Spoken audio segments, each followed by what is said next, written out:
Hello students, welcome to smart Galaxy. Students, আজকে শুরু করছি জিকের ক্লাস, যেখানে আমরা বিগত কয়েকদিন ধরে অধ্যায়ভিত্তিক মক টেস্টগুলো আলোচনা করছিলাম, যেগুলো বিগত বছরে বিভিন্ন পরীক্ষায় এসেছে। আমরা যে অধ্যায়টি বর্তমানে আলোচনা করছি সেটা হচ্ছে দিল্লি সুলতানি ও প্রাদেশিক রাজ্য। এর আগে প্রাচীন ভারত এবং মধ্যযুগের অন্যান্য অধ্যায়গুলো কমপ্লিট হয়েছে। মধ্যযুগের এটা দ্বিতীয়তম অধ্যায়। এই একই অধ্যায়ে আমরা এর আগে দুটি পার্ট কমপ্লিট করেছি। আজকে তার পার্ট 3, দিল্লি সুলতানি ও প্রাদেশিক রাজ্য সম্পর্কে, এটা পার্ট 3। তো তোমরা পুরোনো ভিডিওগুলোর লিঙ্ক ডেসক্রিপশনে পেয়ে যাবে, সেখান থেকে গিয়ে অবশ্যই দেখে নেবে। এর আগে আমরা ভূগোলের অধ্যায়গুলোও কমপ্লিট করেছি, তোমরা সমস্ত প্রশ্নগুলো অবশ্যই লিঙ্ক ডেসক্রিপশন পাবে, সেখান থেকে গিয়ে দেখে নেবে। প্রশ্নগুলো অবশ্যই প্রত্যেক দিন দেখবে, কারণ যে প্রশ্নগুলো তোমাদের কভার করা হচ্ছে এগুলো বিগত বছরের বিভিন্ন পরীক্ষায় এসেছিলো, আর সমস্ত প্রশ্নগুলোই ইম্পর্টেন্ট। সো তোমরা যারা বিভিন্ন পরীক্ষা দেবে, ডাব্লিউপি, কেপি, ফুড এসআই বা অন্যান্য যেখানে ইতিহাসের প্রশ্ন আছে, সেখানে ধরো যে এই প্রশ্নগুলো আসবেই, এর বাইরে প্রশ্ন আসার সম্ভাবনা কম। তো প্রত্যেকটা ভিডিও প্রত্যেক দিন দেখবে, আশা করি সমস্ত প্রশ্নই কমন পাবে। তো চলো আজকে শুরু করি প্রথম প্রশ্ন দিয়ে। আজকে প্রথম প্রশ্ন দেখো, সুলতানি শাসনকালকে কয়টি ভাগে ভাগ করা যায়? সুলতানি শাসনকালকে কয়টি ভাগে ভাগ করা হয়? অপশন বলছে 3টি, 4টি, 5টি, 6টি। সঠিক উত্তর কী হবে? সঠিক উত্তর হবে 5টি ভাগে ভাগ করা যায়। সুলতানি শাসনকালকে কয়টি ভাগে ভাগ করা যায়? 5টি ভাগে ভাগ করা যায়। এই বংশগুলো কি কি? এই 5টি ভাগ কি কি? সবার প্রথমে দাস, তারপরে দাস বংশ, খলজি বংশ, তুঘলক বংশ, সৈয়দ বংশ এবং লোদি বংশ। এই 5টি ভাগে ভাগ করা হয় সুলতানি শাসনকালকে। তাহলে কি কি হলো? দাস বংশ, খলজি বংশ, তুঘলক বংশ, সৈয়দ বংশ এবং হচ্ছে লোদি বংশ। পরের প্রশ্ন দেখো, কোন শাসক প্রথম জীবনে একজন দাস ছিলেন? এর মধ্যে কোন শাসক যিনি প্রথম জীবনে একজন দাস ছিলেন? অপশন বলছে কুতুবউদ্দিন আইবক, পরের অপশন বলছে মোহাম্মদ ঘোরি, পরের অপশন বলছে বাহরম শাহ, পরের অপশন বলছে বলবন। সঠিক উত্তর কী হবে? সঠিক উত্তর হবে কুতুবউদ্দিন আইবক। কুতুবউদ্দিন আইবক একজন দাস ছিলেন, তিনি দিল্লি সুলতানি দখল করেন, তিনি দিল্লি সুলতানের শাসক ছিলেন। ইলতুৎমিশ তার যে জামাতা, তিনিও একজন দাস ছিলেন। তো দাস বংশের প্রতিষ্ঠাতাও কুতুবউদ্দিন আইবককেই বলা হয়ে থাকে। কুতুবউদ্দিন আইবক কুতুব মিনার নির্মাণ করেন, তার যে গুরু সুফিবাদী সুফি সাধক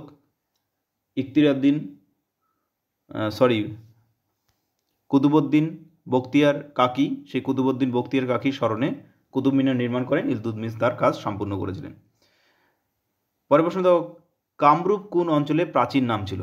কামরূপ কোন অঞ্চলের প্রাচীন নাম ছিল? অপশন বলছে বিহার, পরের অপশন বলছে উড়িষ্যা, পরের অপশন বলছে বাংলা, পরের অপশন বলছে অসম। তাহলে এর সঠিক উত্তর কী হবে? সঠিক উত্তর হবে অসম। কামরূপ ছিল অসমের প্রাচীন নাম। পরের প্রশ্ন দেখো, কত খ্রিস্টাব্দে দাস বংশ প্রতিষ্ঠিত হয়? দাস বংশ কত খ্রিস্টাব্দে প্রতিষ্ঠিত হয়? অপশন বলছে 1206, পরের অপশন বলছে 1209, পরের অপশন বলছে 1320, পরের অপশন বলছে 1200। সঠিক উত্তর কী হবে? সঠিক উত্তর হবে 1206 খ্রিস্টাব্দে দাস বংশ প্রতিষ্ঠিত হয় কুতুবউদ্দিন আইবকের দ্বারা। পরের প্রশ্ন দেখো, কাকে তার শাসন কার্যের জন্য লাক বক্স বলা হয়? কাকে লাক্স বক্স বলা হয়ে থাকে? লাক বক্স। মোহাম্মদ ঘোরি, আরাম বক্স, কুতুবউদ্দিন আইবক বা বাহরম শাহ। সঠিক উত্তর কী হবে? সঠিক উত্তর হবে কুতুবউদ্দিন আইবক। কুতুবউদ্দিন আইবককে কি বলা হয়? লাক বক্স বলা হয়। পরের প্রশ্নে চলে যাই। 66 নম্বর কোশ্চেন দেখো, রাজিয়া সুলতান কার মেয়ে ছিলেন? রাজিয়া সুলতান কার মেয়ে ছিলেন? কুতুবউদ্দিন আইবক, রুকনুদ্দিন, ইলতুৎমিশ, নাসিরউদ্দিন, মোহাম্মদ। তো রাজিয়া সুলতান কার মেয়ে ছিলেন? তিনি ছিলেন ইলতুৎমিশের মেয়ে। রাজিয়া সুলতানা হলেন দিল্লি সুলতানি সাম্রাজ্যের প্রথম এবং শেষ মহিলা সুলতান। পরের প্রশ্ন দেখো, কে সুলতানি আমলে রৌপ্য এবং তাম্র মুদ্রা প্রচলন করেন? রৌপ্য এবং তাম্র মুদ্রা এর মধ্যে কে প্রচলন করেছিলেন? অপশন বলছে শামসুদ্দিন ইলতুৎমিশ, পরের অপশন বলছে রুকনুদ্দিন, পরের অপশন বলছে রাজিয়া সুলতানা, পরের অপশন বলছে মাহমুদ শাহ। সঠিক উত্তর কী হবে? সঠিক উত্তর হবে শামসুদ্দিন ইলতুৎমিশ। ইলতুৎমিশ প্রথম রৌপ্য মুদ্রা প্রচলন করেন। পরের প্রশ্ন দেখো, দরবেশের রাজা নামে কে পরিচিত ছিলেন? দরবেশের রাজা ইলতুৎমিশ, নাসিরউদ্দিন মোহাম্মদ, কাইকোবাদ, কুতুবউদ্দিন আইবক। দরবেশের রাজা কাকে বলা হতো? দরবেশের রাজা বলা হতো নাসিরউদ্দিন মোহাম্মদ শাহকে। নাসিরউদ্দিন মোহাম্মদ শাহ হলেন দরবেশের রাজা। পরের প্রশ্ন দেখো, খিলজি বংশ কবে প্রতিষ্ঠিত হয়? দাস বংশের পরেই খিলজি বংশ আসে। তো খিলজি বংশ কবে প্রতিষ্ঠিত হয়? অপশন বলছে 1206, পরের প্রশ্ন বলছে 1290, পরের প্রশ্ন বলছে 1414, পরের প্রশ্ন বলছে 1526। সঠিক উত্তর কী হবে? 1290 খ্রিস্টাব্দে খিলজি বংশ প্রতিষ্ঠিত হয়, 1209। এটা দাস বংশের পরবর্তী। পরের প্রশ্ন দেখো, খিলজি বংশের প্রতিষ্ঠাতাকে জালালউদ্দিন খিলজি। খিলজি বংশের সর্বশ্রেষ্ঠ শাসক আলাউদ্দিন খলজি। নাসিরউদ্দিন মোহাম্মদ কত খ্রিস্টাব্দে মারা যান? 1266, 1239, 1287, 1290। সঠিক উত্তর কী হবে? সঠিক উত্তর হবে 1239 খ্রিস্টাব্দে, অপশন খ রাইট আনসার। নাসিরউদ্দিন শাহ মারা যান, নাসিরউদ্দিন মোহাম্মদ মারা যান 1239 খ্রিস্টাব্দে। পরের প্রশ্ন, দাস বংশের শেষ সুলতান কে ছিলেন? দাস বংশের শেষ সুলতান বাহরম শাহ, মামুদ শাহ, বলবন, কাইকোবাদ। সঠিক উত্তর কী হবে? সঠিক উত্তর হবে কাইকোবাদ। কাইকোবাদ হলেন দাস বংশের শেষ সুলতান। পরের প্রশ্ন দেখো, আলাউদ্দিন খলজি কত খ্রিস্টাব্দে সিংহাসন আরোহণ করেন? আলাউদ্দিন খলজি তার বাবার বড় ভাই অর্থাৎ তার যে জেঠুকে হত্যা করে সিংহাসন দখল করেছিলেন। তো আলাউদ্দিন খলজি কত খ্রিস্টাব্দে সিংহাসন আরোহণ করেছিলেন? 1296, 1290, 1315 নাকি 1320? সঠিক উত্তর কী হবে? সঠিক উত্তর হবে 1296। 1296 খ্রিস্টাব্দে আলাউদ্দিন খলজি সিংহাসন আরোহণ করেন। পরের প্রশ্ন দেখো, কত খ্রিস্টাব্দে খলজি বংশের পতন ঘটে এবং তুঘলক বংশ প্রতিষ্ঠা লাভ করে? তাহলে প্রথমে দাস বংশ গেল, তারপরে হচ্ছে খলজি বংশ শেষ হলো, তারপরে এবার হচ্ছে তুঘলক বংশ। তো তুঘলক বংশ কবে শুরু হয়, প্রতিষ্ঠা লাভ করে? অপশন বলছে 1290, 1315, 1319, 1320। সঠিক উত্তর কী হবে? সঠিক উত্তর হবে 1320 খ্রিস্টাব্দে। 1320 খ্রিস্টাব্দে খলজি বংশের সূত্রপাত ঘটে, খলজি বংশের প্রতিষ্ঠা ঘটে, তুঘলক বংশের প্রতিষ্ঠা ঘটে। পরের প্রশ্নটাই দেখো, তুঘলক বংশের প্রতিষ্ঠাতাকে, ভেরি ইম্পর্টেন্ট, গিয়াসউদ্দিন তুঘলক, মোহাম্মদ বিন তুঘলক, ফিরোজ শাহ তুঘলক, উপরের কেউই না। সঠিক উত্তর কী হবে? সঠিক উত্তর হবে গিয়াসউদ্দিন তুঘলক হলেন তুঘলক বংশের প্রতিষ্ঠাতা।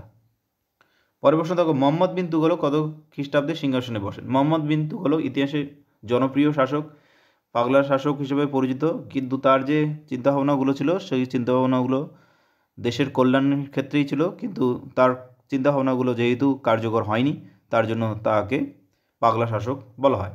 তো মোহাম্মদ বিন তুঘলক কবে সিংহাসনে বসেন? অপশন বলছে 1315, 1320, 1325, 1340। সঠিক উত্তর হবে 1325 খ্রিস্টাব্দ, অপশন গ হবে রাইট আনসার। পরের প্রশ্ন দেখো, কার আক্রমণে তুঘলক বংশের অবসান ঘটে? তাহলে তুঘলক বংশের পরে আসে সৈয়দ বংশ।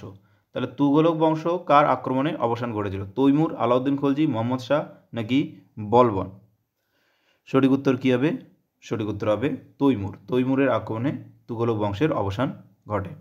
পরের প্রশ্ন দেখো, কত খ্রিস্টাব্দে সৈয়দ বংশ প্রতিষ্ঠিত হয়? তাহলে তুঘলক বংশের পরে কোন বংশ আসে? সৈয়দ বংশ। সৈয়দ বংশের প্রতিষ্ঠাতা হলেন খিজির খাঁ। তো সৈয়দ বংশ কত খ্রিস্টাব্দে প্রতিষ্ঠিত হয়? অপশন বলছে 1333, 1342, 1398, 1414। তো সঠিক উত্তর কী হবে? সঠিক উত্তর হবে 1414 খ্রিস্টাব্দে তুঘলক বংশ প্রতিষ্ঠিত হয়, 1414। নেক্সট, সৈয়দ বংশের প্রতিষ্ঠাতাকে, একটু আগে এটা বলে দিলাম, সৈয়দ বংশের প্রতিষ্ঠাতা হলেন খিজির খাঁ। পরের প্রশ্ন দেখো, লোদি বংশের প্রতিষ্ঠাতা বহুলুল লোদি কোথাকার শাসক ছিলেন? বহুলুল লোদি। তাহলে সৈয়দ বংশের পরে কোন বংশ আসলো? এটা আসলো লোদি বংশ, এবং লোদি বংশই হলো শেষ সুলতানি বংশ। এরপরে মোগলরা শাসনকার্য শুরু করে। লোদি বংশের প্রতিষ্ঠাতা বহুলুল লোদি। তাহলে এটা মনে রাখবে, লোদি বংশের প্রতিষ্ঠাতাকে বহুলুল লোদি। তাহলে বহুলুল লোদি হচ্ছে কোথাকার শাসক ছিলেন? অপশন বলছে আফগান, মধ্যপ্রদেশ, বাংলা, বিহার। তো বহুলুল লোদি কোথাকার শাসক ছিলেন? বহুলুল লোদি একজন আফগান শাসক ছিলেন, আফগান শাসক। পরের প্রশ্ন দেখো, ইব্রাহিম লোদি কত সালে সিংহাসনে বসেন? ইব্রাহিম লোদি যিনি হচ্ছেন লোদি বংশের শেষ শাসক। তো ইব্রাহিম লোদি কত খ্রিস্টাব্দে সিংহাসনে বসেছিলেন? 1516, 1528, 1517, 1519। ইব্রাহিম লোদি কত খ্রিস্টাব্দে সিংহাসনে বসেছিলেন? তিনি সিংহাসনে বসেছিলেন 1517 খ্রিস্টাব্দে।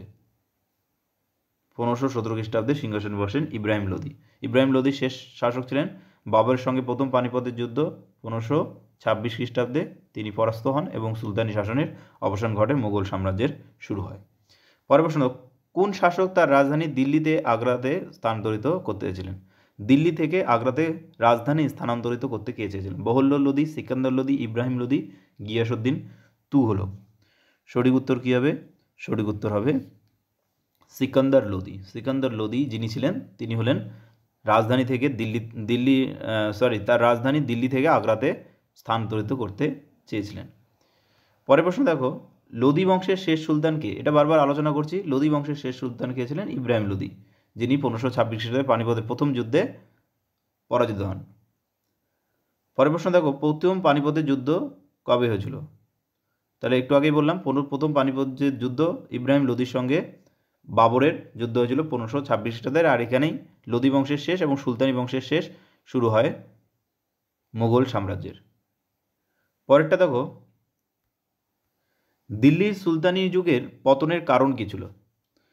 দিল্লির সুলতানি যুগের পতনের কারণ, সুলতানের বংশগত মর্যাদা ছিল না, অর্থনৈতিক দিক দিয়ে কোনো স্থায়িত্ব ছিল না, ফিরোজ শাহ তুগলকের সময় কৃতদাসের সংখ্যা বেড়ে 1,80,000 হয়েছিল, যার ফলে কোষাগারের উপর চাপ পড়েছিল। পরে অপশন বলছে উপরের সবকটি। তাহলে এখানে উত্তর সুলতানি বংশের পতনের উত্তর হলো সবগুলোই হবে। পরের প্রশ্ন দেখো, কার সময় সিন্ধু নদের তীর ধরে চেঙ্গিস খা এসেছিলেন? চেঙ্গিস খা কার সময় এসেছিলেন? Very important question. চেঙ্গিস খা কার সময় এসেছিলেন? বলবন, কুতলব, খাওয়াজ, বলবন, ইলতুৎমিশ কার সময় এসেছিলেন? ইলতুৎমিশ, বলবন, কুতলব, খাওয়াজ নাকি বলবনের সময়? সঠিক উত্তর কী হবে? সঠিক উত্তর হবে ইলতুৎমিশ। ইলতুৎমিশের সময় চেঙ্গিস খা ভারতে এসেছিলেন। পরের প্রশ্ন দেখো, চেঙ্গিস খা কত খ্রিস্টাব্দে ভারতে এসেছিলেন? চেঙ্গিস খা কবে ভারতে এসেছেন? 1221, 1329, 1299, 1414। সঠিক উত্তর কী হবে? সঠিক উত্তর হবে 1221 খ্রিস্টাব্দে চেঙ্গিস খা ভারতে আসেন, ভারত আক্রমণ করেন 1221 খ্রিস্টাব্দে। পরের প্রশ্ন দেখো, কুল সুলতানের আমলে তেজ বাহাদুর পাঞ্জাবে প্রবেশ করেছিলেন? তেজ বাহাদুর পাঞ্জাবে প্রবেশ করেছিলেন কোন সুলতানের আমলে? ইলতুৎমিশ, মাসুদ, কুতলক খাওয়াজ নাকি বলবন? সঠিক উত্তর কী হবে? সঠিক উত্তর হবে মাসুদ। অপশন খ মাসুদ হবে রাইট অ্যান্সার, মাসুদ, অপশন খ। পরের প্রশ্ন দেখো, 88 নম্বর কোশ্চেনটা দেখো, কত খ্রিস্টাব্দে তেজ বাহাদুর ভারতে এসেছিলেন? তেজ বাহাদুর ভারতে এসেছিলেন কবে? 1221, 1241, 1414, 1333। সঠিক উত্তর কী হবে? সঠিক উত্তর হবে 1241 খ্রিস্টাব্দে তেজ বাহাদুর ভারতে এসেছিলেন। পরের প্রশ্ন দেখো, সুলতানের প্রিন্স মোহাম্মদ সামানার বগুড়া খান এবং দিল্লির মালিক মুবারক যৌথভাবে কাদের পরাজিত করেছিল? কে? প্রিন্স মোহাম্মদ সামানার, বগুড়া খান আর দিল্লির মালিক মুবারক যৌথভাবে কাদের পরাজিত? সৈয়দ, তুগলক, মোগল নাকি খিলজি? সঠিক উত্তর কী হবে? সঠিক উত্তর হবে মুঘলদের পরাজিত করে। পরের প্রশ্ন দেখো, আজকের শেষ প্রশ্ন, অল বিরুনি রচিত গ্রন্থের নাম কি? তৌকিক ই হিন্দ, তবিক ই নাসারি, খামাস নাকি শাহনামা? সঠিক উত্তর হবে তৌকিক ই হিন্দ। আগের দিনে আমরা অল বিরুনি সম্পর্কে আলোচনা করেছিলাম আগের ভিডিওতে। আজকের প্রশ্ন থাকলো, অল বিরুনি কার সময়ে ভারতবর্ষে এসেছিলেন? কমেন্টে অবশ্যই লিখবে। তোমাদের জানিয়ে রাখি, আমাদের অফলাইন ব্রাঞ্চেস চলে। আমাদের অফলাইন ব্রাঞ্চগুলোতে প্রত্যেকটা বিষয়ের জন্য আলাদা আলাদা শিক্ষক এবং প্রচুর স্টাডি মেটেরিয়ালস, মক টেস্ট এবং 100% কমন নোটস প্রোভাইড করা হয়। তোমরা যারা আমাদের অফলাইন ক্লাসগুলো জয়েন করতে চাও তারা আমার নাম্বারে যোগাযোগ করতে পারো। আমার নাম্বার হলো 8759907656। এছাড়াও আমাদের অনলাইন ক্লাসেস হয়, তোমরা অনলাইন ক্লাসগুলো জয়েন করতে পারো। আমাদের অফলাইন ব্রাঞ্চেসগুলো হলো বালুঘাট, গঙ্গারামপুর, তপন, বুনিয়াদপুর, কালিয়াগঞ্জ, গাজল, মালদা। যে কোনো জায়গায় তোমরা যোগাযোগ করতে পারো। দেখা হচ্ছে পরের ভিডিওতে। ধন্যবাদ সকলকে।